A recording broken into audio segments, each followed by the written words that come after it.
नमस्कार विद्यार्थी मित्रांनो, ओएसिसच्या ऑनलाईन प्लॅटफॉर्ममध्ये आपलं स्वागत आहे।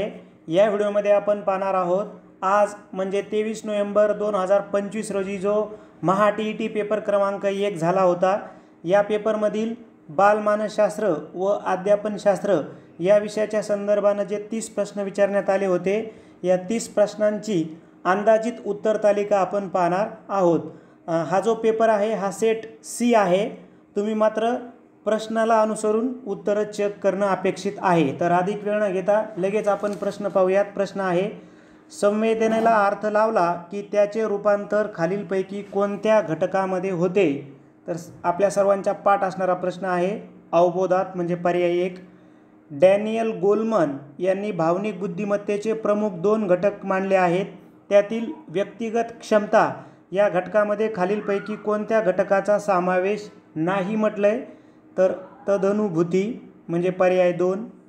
परिकल्पना निर्मिती समस्येची उकल होण्यासाठी या प्रतिमानांचा वापर केला जातो।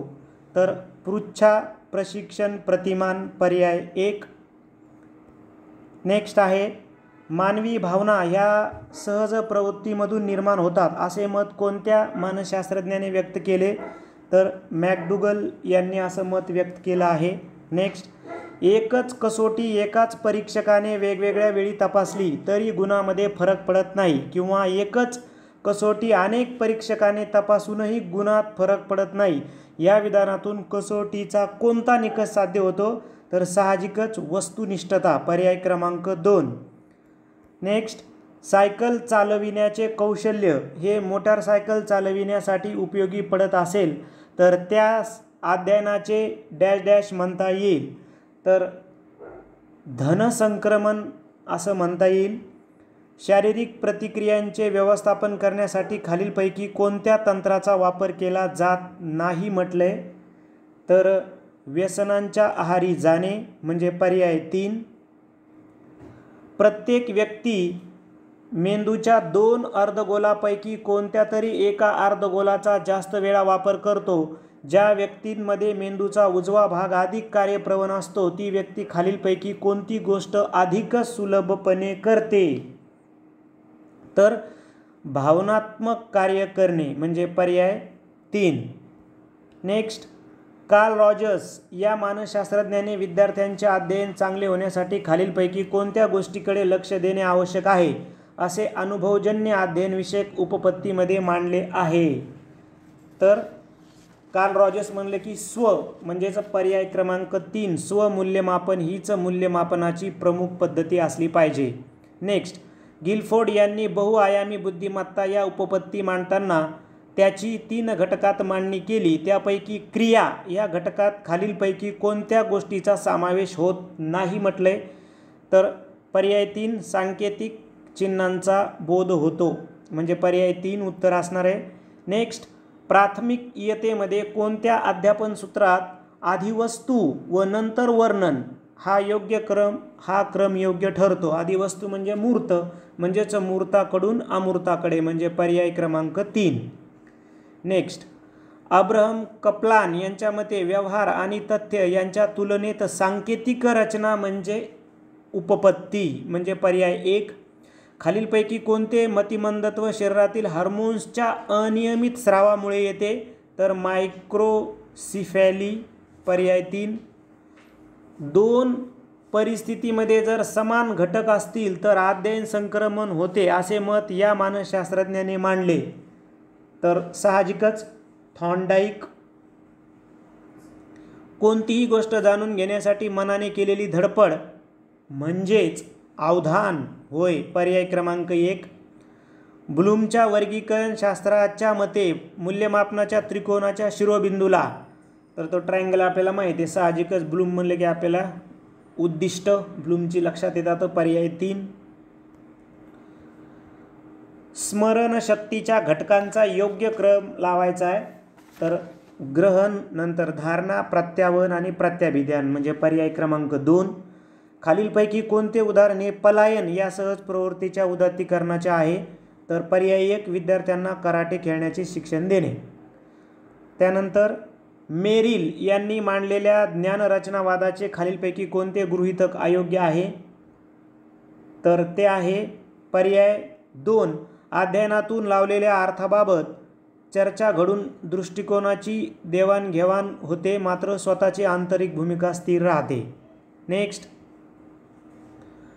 खालीलपैकी कोणत्या विधानामध्ये अध्यापन पद्धती व अध्यापन कार्यनीती यातील फरक दिसून येत नाही म्हटलंय? तर पर्याय क्रमांक 4.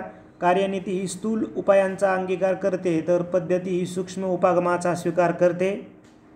नेक्स्ट, खालीलपैकी कोणत्या आंतरक्रिया समावेश सांस्कृतिक आंतरक्रियामध्ये होत नाही? सांस्कृतिक आंतरक्रियामध्ये होत नाही. बघा, भारताचे नागरिक म्हणून राष्ट्रीय सण साजरा होतो, नाताळ, ईद अशा विविध धर्माच्या सणामध्ये होतो, याचा समावेश. समाजात घडणाऱ्या घटनांचे विश्लेषण व वैज्ञानिक दृष्टिकोन याचा होत नाही. आषाढी एकादशीला पंढरपूरला पायी चालत जाणे होतो सांस्कृतिकमध्ये, म्हणजेच पर्याय क्रमांक 3 उत्तर. नेक्स्ट, तणावाच्या व्यवस्थापनासाठी आवश्यक वर्तन बदलामध्ये खालीलपैकी कोणते विधान अनुकूल नाही म्हटले? अनुकूल नाही ना, तर नकारात्मक दृष्टिकोन ठेवणे हेच काय अनुकूल नसणार आहे. समस्येचे विश्लेषण करून ती सोडविण्याची योजना तयार करणे म्हणजे डॅश डॅश होय, तर त्याला आपण म्हणतो तर विचार प्रक्रिया, म्हणजे पर्याय क्रमांक 2. स्वतःमधील उणिवा झाकण्यासाठी अमित सिनेमातील हिरो हिरोईनचे स्वतःबरोबर काढलेले फोटो सर्वांना दाखवतो व ते मला नेहमी फोन करून त्याच्या घरी बोलवितात असे सांगतो. हे कोणत्या संरक्षण यंत्रणेचे उदाहरण आहे? तर हे आहे उदाहरण तादात्म्याचं, पर्याय 2. आपण सराव पेपर घेतले होते बालमानसशास्त्राचे. ज्या विद्यार्थ्यांनी टेस्ट सिरीज जॉईन केली होती त्यांना माहिती आहे की बरोबर पॅटर्ननुसारच आपले मराठी असेल, इंग्रजी असेल, त्याचबरोबर बालमानसशास्त्र असेल, हे पेपर आलेले आहेत.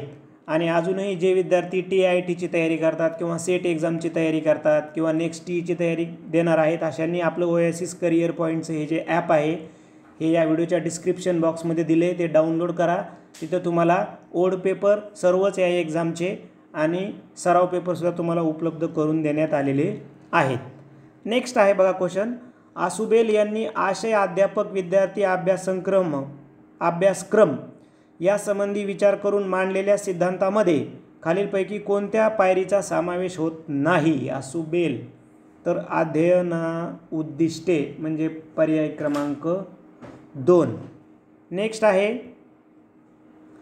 लहान मोठा, आखूड लांब, जवळ दूर, काल आज इत्यादी संबोध स्पष्ट होऊन वस्तू प्रत्यक्ष पाहून वर्गीकरण करणे, क्रम लावणे, मांडणी करणे, चित्र काढणे, रचना करणे इत्यादी बाबी जीन पियाजे यांनी मांडलेल्या खालीलपैकी कोणत्या विकासामध्ये घडून येतात?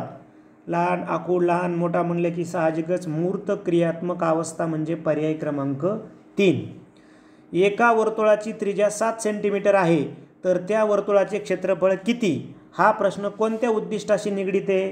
साहजिकच त्याला काय करेल, त्याचं ते उपयोजन करायला लागला तो सूत्राचं, म्हणजे पर्याय क्रमांक 2 असं उत्तर आहे. डोळ्यांनी ग्रहण केलेल्या दृक संवेदनाचे ग्रहण करून त्यावर प्रक्रिया करणे, प्रतिमांचा अर्थ लावण्याचे काम मेंदूतील कोणत्या भागातील केंद्रामार्फत केले जाते? तर तो भाग आहे पार्श्व मस्तिष्क भाग, म्हणजे पर्याय क्रमांक 1. नेक्स्ट आहे, शिक्षकाने विद्यार्थ्यांना नवीन ज्ञान देण्यापूर्वी त्यांचे पूर्वज्ञान पक्के केले असले पाहिजे असे मत यांनी मांडले. तर हे मत होतं ब्रुनर यांचं, म्हणजे पर्याय क्रमांक 3. आणि शेवटचा प्रश्न आहे, क्रमन्वित अध्ययन पद्धतीमध्ये एक विधान किंवा प्रश्न व त्याचे उत्तर याला तांत्रिक परिभाषेमध्ये चौकट म्हणतात. नवा भाग शिकवण्यासाठी विषय प्रतिपादनाची तयारी म्हणजे डॅश डॅश चौकटी होय, तर त्याला म्हणतात ज्ञान संपादन, म्हणजे पर्याय क्रमांक 2.